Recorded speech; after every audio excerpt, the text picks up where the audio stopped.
Le thème sur lequel je vais vous parler maintenant s'intitule dans Nouvelles technologies de l'information et de la communication et la montée en puissance du télétravail.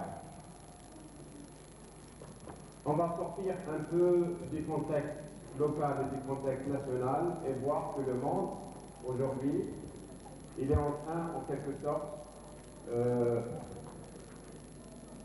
plutôt on va assister à une division globale au niveau du monde avec le concept qui est très utilisé et que je vais justifier un peu plus, celui de la mondialisation et de la globalisation d'une part, et d'un autre côté, donc, l'utilisation des nouvelles technologies, donc de l'information et de la communication.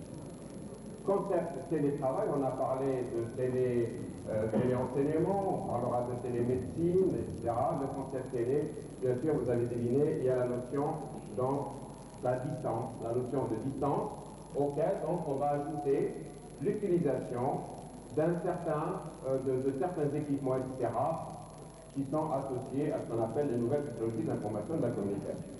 Alors, pour cela, je voudrais attirer votre attention sur un certain nombre d'informations qui ont 3 points sur le concept de globalisation et d'économie mondiale. Alors, il faut savoir que premièrement, 70% des transactions financières à travers le monde sont dues à des services et sont dues à de l'immatériel.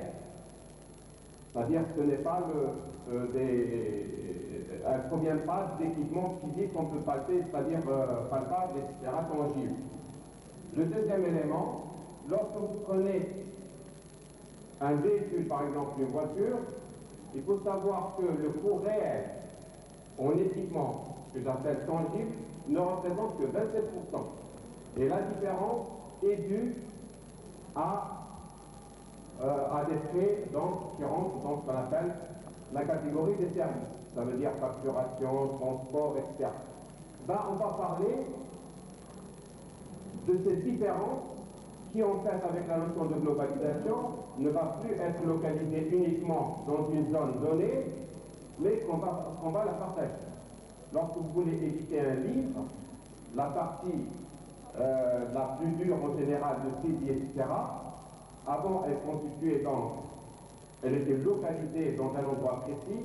Aujourd'hui, j'ai la possibilité de faire la saisie d'un ouvrage là où ça va me coûter le moins cher. Et là, donc, on va arriver à une division internationale du travail où le moins coûtant, c'est lui, en quelque sorte, qui va prendre le marché.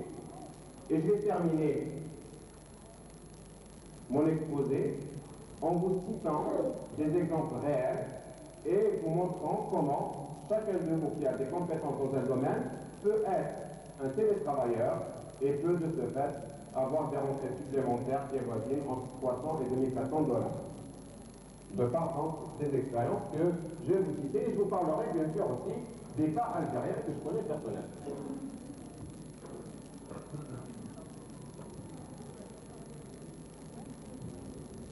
Alors, pour arriver à ce résultat, il faut bien comprendre les concepts et comprendre la portée. Alors, 2 critères pour considérer une activité comme entrant dans le cadre du télétravail, c'est que le travailleur doit exercer son activité hors des locaux d'une entreprise, ce n'est pas quelqu'un qui travaille à la Sonatrach ou à l'université, etc. C'est en dehors, dans les locaux où il fait normalement son activité, et puis il va utiliser les outils liés qu'on utilise avec les NTIC, c'est-à-dire les télécommunications, comme des PCIP, d'un fax modem que tout le monde va avoir, et bien sûr un moyen de transmission des données. De façon plus scientifique, le télétravail est un travail effectué par une personne, peut être un salarié, un indépendant, etc., en un ou plusieurs lieux, hors que le lieu de travail traditionnel pour le compte d'un employeur ou d'un client, et dans lequel l'utilisation des télécommunications, des technologies de l'information moderne occupe une place essentielle et centrale. Ça veut dire, il va utiliser des outils de télécommunications, etc., pour effectuer ce travail. De façon, une définition beaucoup plus simple, c'est un travail à distance, conduite possible donc par les technologies de l'information et de la communication. Alors, on va retrouver donc les trois concepts très importants du télétravail. Premièrement, l'évolution géographique entre le donneur d'ordre et l'exécutant.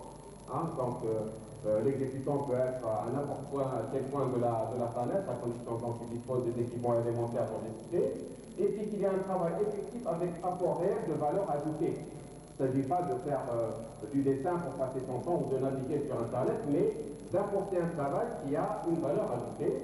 Et puis, troisième élément, c'est que le travail qui est effectué, il faut qu'il soit transféré chez le donneur d'ordre, c'est-à-dire chez la personne qui a demandé le travail en quelque sorte. Alors, on trouve différentes catégories de télétravail. Premièrement, le télétravail à domicile.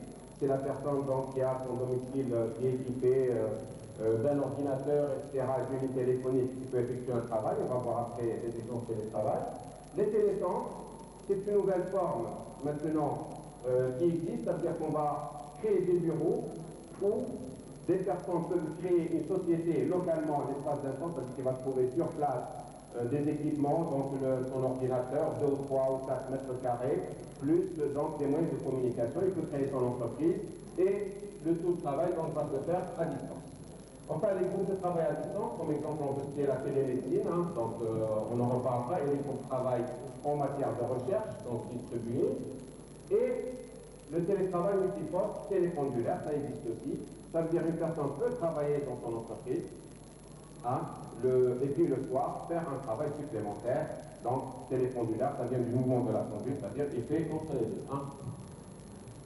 Quels sont les facteurs donc, qui ont permis le développement du télétravail maintenant qui est exploité par des millions de personnes? Premièrement, ce qu'on disait tout à l'heure, c'est l'évolution rapide des performances des ordinateurs de l'électronique. Vous avez des ordinateurs moins chers et une fiabilité beaucoup plus importante, avec une chute des prix des équipements informatiques et l'explosion des services par satellite et par câble sous-marin. Donc, on va faire une disponibilité de l'information et des possibilités donc, de communication plus importantes. L'importance croissante de l'information dans une société en contexte de mutation, donc on accorde de plus en plus d'importance à l'information, et le désir de nombreux citoyens à accepter un travail qui demande un certain degré d'autonomie et de responsabilité, dans la mesure qu'il peut le faire, j'allais dire, quand il veut, c'est-à-dire dès qu'il a un moment de libre, on parlera sur les incidences sur la vie personnelle, la vie familiale, etc. Et autre chose, la tendance des entreprises à se spécialiser dans un domaine de prédiction, et à déléguer tous les travaux auxiliaires à des sociétés de sous-traitance. Une entreprise aujourd'hui n'a pas besoin d'avoir son avocat, peut ne pas avoir ses secrétaires, peut ne pas avoir, etc. Tous ces travaux, elle peut les effectuer par des entreprises spécialisées à distance. Alors, les bienfaits à titre d'exemple, et puis je pense que c'est des statistiques un peu dépassées. Bon, c'est déjà une réalité pour 7 millions de personnes aux États-Unis, 150 000 personnes en Allemagne, etc. C'est dire que maintenant, cette notion donc, de télétravail rentre dans les mœurs.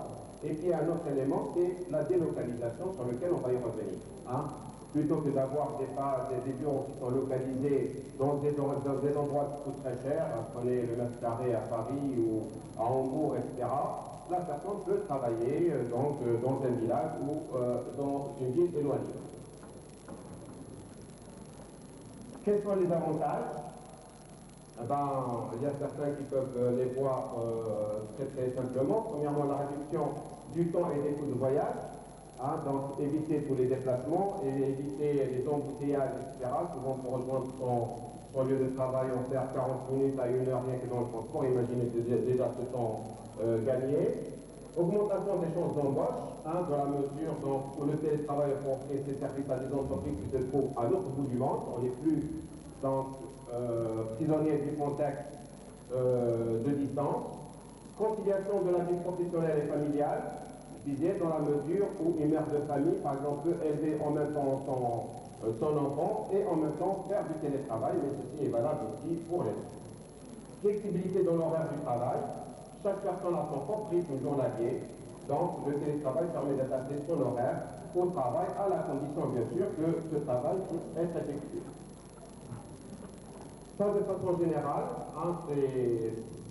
j'ai quelques transparences qui sont très chargées, mais je n'en ai pas pour longtemps. Alors pour les entreprises, réduction des coûts, c'est très important. Réduction des coûts de location, donc de tout ce qui est immeubles, etc., location d'achat de bureaux, de travail. Gain de productivité, on suppose que la personne a plus de temps à offrir donc à son travail.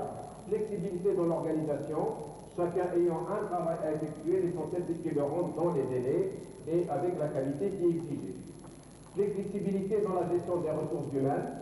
Vous avez beaucoup d'entreprises qui sont obligées de libérer certaines compétences, qui partent à la retraite, etc.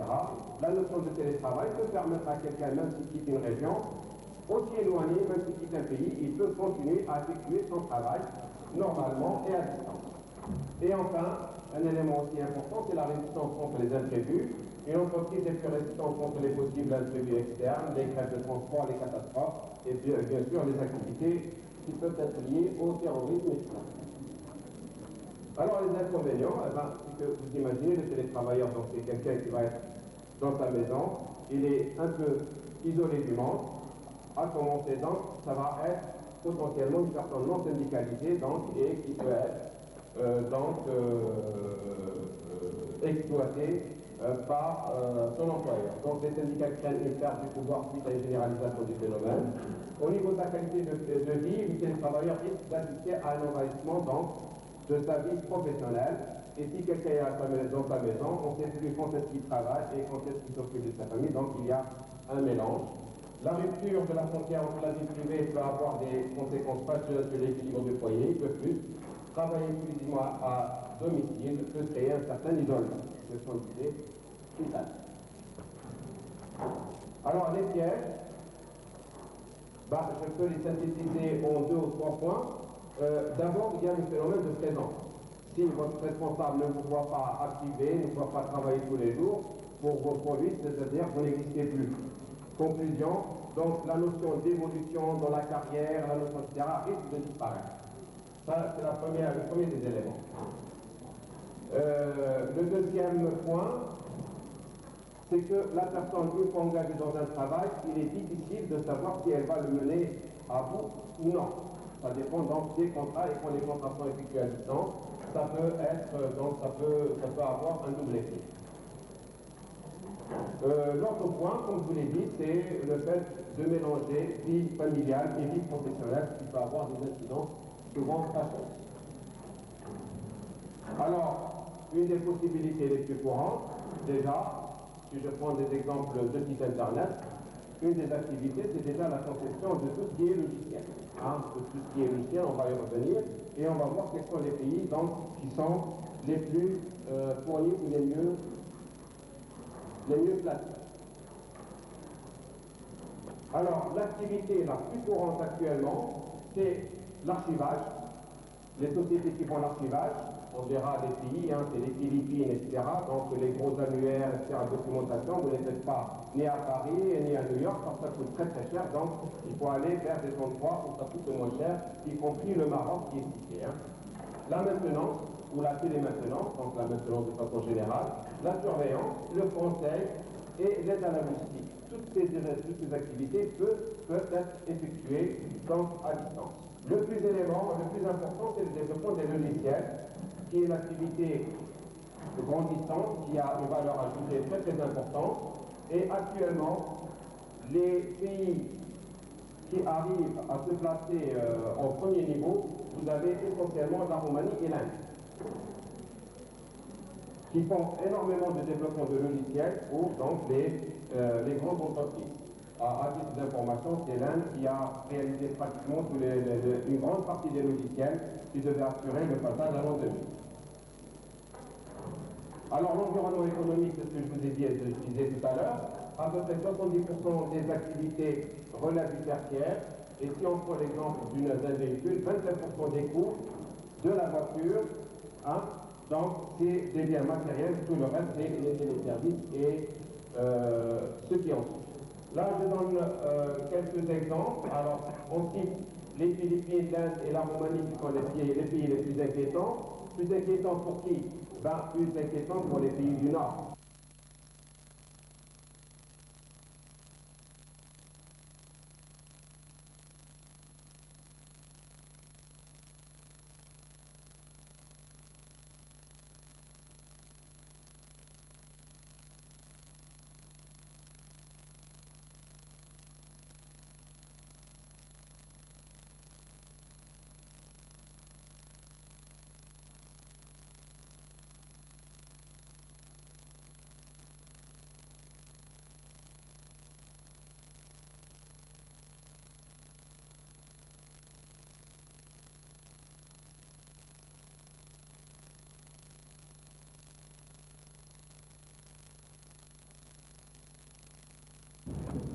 Monsieur le Président, honorable assistance, la médecine secondaire maître nous ont enseigné la technique, la médecine elle-même, mais qui nous ont enseigné aussi l'insatisfaction.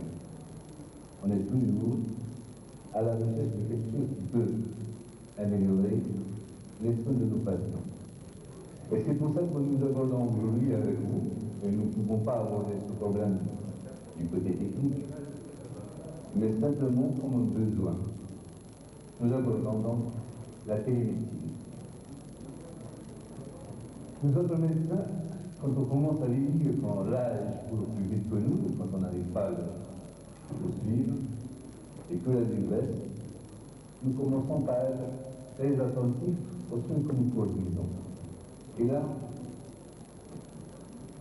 on est plus critique et on se pose des questions qui nous dérangent. Pourquoi ils nous dérangent? Parce que nous avons ce patient-là qui est à notre charge. Et ces questions qu'on se pose, elles sont vraiment fondamentales. Sommes-nous aptes à honorer la confiance investie par ce patient et sa famille? Sommes-nous aptes à dispenser des soins adéquats, c'est-à-dire des soins conformes, compte tenu des moyens dont on dispose? Et on n'arrive pas souvent à répondre à ce genre de questions. Et c'est pour cette raison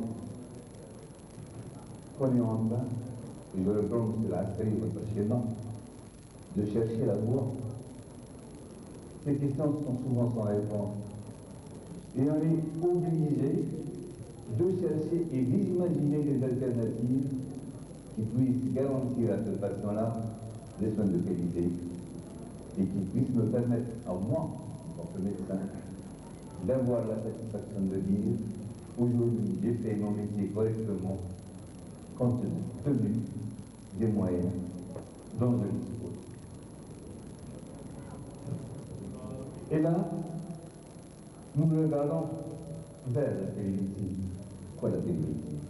C'est un outil comme tout autre. Vous avez dit tout à l'heure que le téléenseignement ne remplacera jamais l'enseignement classique. La télémédecine ne remplacera jamais la présence du médecin à côté de son malade. Mais ça nous ouvre plusieurs horizons, c'est d'autres horizons, c'est d'autres méthodes, c'est d'autres techniques, c'est d'autres apports qui peuvent être asservis au traitement du patient. La télémédecine est un outil que beaucoup d'entre nous, certains médecins, et ensuite une affaire de mode. Non, il ne s'agit pas d'une affaire de mode. Il s'agit tout simplement d'un changement dans le véhicule qu'on prenait avant. Avant, c'était l'avion qui partait avec nos malades à l'étranger. Avant, c'était le missionnaire qui venait par avion. Avant, c'était le chercheur et l'enseignant qui couraient derrière un billet d'avion pour aller vers un directeur de thèse. Maintenant, il y a les outils de l'information, il y a l'informatique, il y a le web, il y a toute cette voie lactée qui nous permet de toucher n'importe qui à n'importe quel moment. Et donc, par conséquent, nous ne faisons que changer de moyen de locomotion. Au lieu de prendre l'avion, nous allons prendre le web et demander pour nos patients, et c'est toujours l'objectif premier, des soins de qualité meilleure. En Algérie, pourquoi la médecine est la bienvenue, la télémédecine est la bienvenue? Nous sommes tous des universitaires et nous savons que la localisation des compétences est à ce niveau-là. C'est Alger, c'est Oran, c'est Constantine, Annaba, mais pas plus loin. Plus bas, c'est le pays sous-développé d'un pays sous-développé. Plus bas, c'est le manque de compétences dans un pays où on n'a pas beaucoup d'experts. Et là, plus bas, il y a un besoin qui est urgent, surtout quand il s'agit d'un problème vital comme la médecine. Il y a un problème urgent au niveau du Bolivia. Il y a un problème urgent au niveau des esclaves. Il y a un problème urgent au niveau de Ain Salah. Il y a un problème qui est dramatique au niveau de Ain Gezen. Dramatique, tout simplement, pour le patient qui ne reçoit pas les soins adéquats. Mais n'oublions pas une autre victime de ça. Cette victime, c'est le médecin qui est enclavé à Ain Gezen, qui ne reçoit pas d'informations, qui est dans un état de léthargie, où il finira, si on ne le réveille pas, par se complaire. Et on ne peut pas faire une médecine à deux vitesses. On ne peut pas être performant au nord au niveau des centres universitaires et totalement léthargique au niveau des villes intérieures du pays. Donc c'est une obligation morale pour chaque médecin universitaire d'œuvrer pour que celui qui part travailler dans une zone enclavée à l'intérieur du pays reçoive son dû, et c'est son dû en formation. Donc, c'est ça. Enfin, quand il nous pousse à parler de télémédecine, sans avoir de prétention technique, sans avoir la capacité de la faire. En fait, c'est une plaidoyerie aux informaticiens qui sont là, qui peuvent aider dans la réalisation de cette objectif. Ailleurs, la télémédecine, c'est une richesse.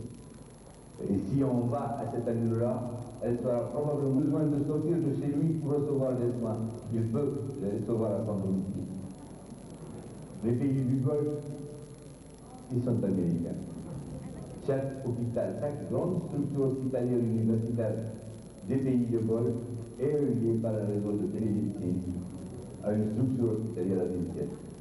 Et il y a un pays qui a excellé dans ce domaine, c'est la Jordanie. Toute une ville de santé qui est basée sur la télémédecine, et les Jordaniens ont acquis dans ce domaine-là une expertise et des compétences d'ordre international. Nous sommes en train d'évacuer nos patients vers la Jordanie. La France, c'est une activité qui est sortie du domaine médical. C'est devenu le problème des conseils régionaux, des communes et des départements. C'est eux qui financent et c'est eux qui poussent à l'installation de réseaux de télémédecine vu l'âge assez avancé de leurs patients. Les voisins du Maghreb, vous l'avez signalé tout à l'heure pour le télétravail, ils sont là aussi, assez performants, et il y a un progrès qui est considérable. La Tunisie, il suffit qu'on fasse une requête immédiatement et on va trouver des centaines de références qui parlent de télémédecine et Tunisie. C'est la même chose pour le Maroc. Des centaines de références télémédecine et Maroc. Quelques références en ce qui concerne la télémédecine de l'Algérie. Nous autres en Algérie, donc les références qu'on trouvera, c'est un scène un petit peu dans l'ombre depuis quelques années, mais qui ne s'est jamais généralisé, qui n'est pas sorti de ce stade-là, à notre connaissance du moins. À Alger, on commence à faire de la télémédecine après Babylone. À Constantine, paraît-il, il va y avoir très prochainement une clinique privée dotée de télémédecine qui va faire de l'imagerie avec un centre hospitalier français. La télémédecine, donc, en Algérie, je le répète, chez nous, est un outil d'équité et d'accès aux soins beaucoup plus facile pour nos patients et aussi d'un partage juste des compétences. D'un partage juste des compétences pour le patient, mais d'un partage juste des compétences aussi pour le médecin. Les zones enclavées qu'on a oubliées et qui se trouvent dans un ghetto à l'écart de tous les mouvements scientifiques. C'est aussi, pour nous, Algériens, une fenêtre ouverte sur un village planétaire qui s'est fait sans nous. Il est en train de se faire sans nous. Et il faudrait rapidement qu'on change de véhicule et qu'on prenne cette voie. Que peut-on attendre de la télémédecine en Algérie? Trois choses en fait. Un, la téléexpertise. Avant, on envoyait nos patients à l'étranger pour se faire soigner. Maintenant, on peut recourir pour nos patients aux experts. Aux experts qui sont algériens et qui sont ici, chez nous, ou aux experts algériens qui sont à l'étranger. Et on peut aussi recourir aux experts étrangers. On peut examiner un document médical ensemble, poser un diagnostic ensemble et adopter une attitude thérapeutique. Et vous êtes mieux placé que moi pour savoir que tous ces documents-là peuvent aller vers n'importe quel expert en quelques secondes. Nous n'aurons pas besoin de déraciner nos patients, nous n'aurons pas besoin de les évacuer vers l'étranger. La deuxième chose attendue de la télémédecine, c'est quoi? Nous sommes des centres hospitalo-universitaires de formation. Nous formons actuellement avec nos moyens. Ces moyens sont-ils suffisants pour avoir des spécialistes de niveau international? Je crois qu'on ne peut pas avoir cette prétention. Et là, ce que vous avez exposé tout à l'heure, la visioconférence, la téléconférence, la téléformation à distance, on est en recours là aussi à des experts étrangers qui vont aider à la formation des post-gradués algériens. C'est les missions d'experts qui venaient avant. Là aussi, la télémédecine, c'est aussi pour nous un élément qui est très important dans le domaine des soins. Nous pouvons permettre aux praticiens de regarder ce qui se passe ailleurs pour comparer ce qui fait ici et corriger les dysfonctions. Ici, c'est deux vidéos qui n'ont pas marché malheureusement. L'une d'un lavage des mains fait par une infirmière étrangère et l'autre d'un lavage de mains fait chez nous. La technique est la même, mais la qualité n'est pas la même. Là, la quatrième objectif de la télémédecine, et je crois à notre avis le plus important, c'est la formation continue. Nous avons un potentiel humain qui est fantastique. Nous avons énormément de médecins qui sont au niveau de tous les territoires nationaux et qui n'arrivent même pas à maîtriser les gestes élémentaires de l'urgence. Nous pouvons travailler à travers ce réseau-là et former pour qu'il y ait une meilleure qualité des soins, et c'est ça l'intitulé de ma communication, une maîtrise de la qualité des soins grâce à la télémédecine. Nous formons, nous avons une téléexpertise, et dans ces conditions-là, nous ne pouvons que nous améliorer.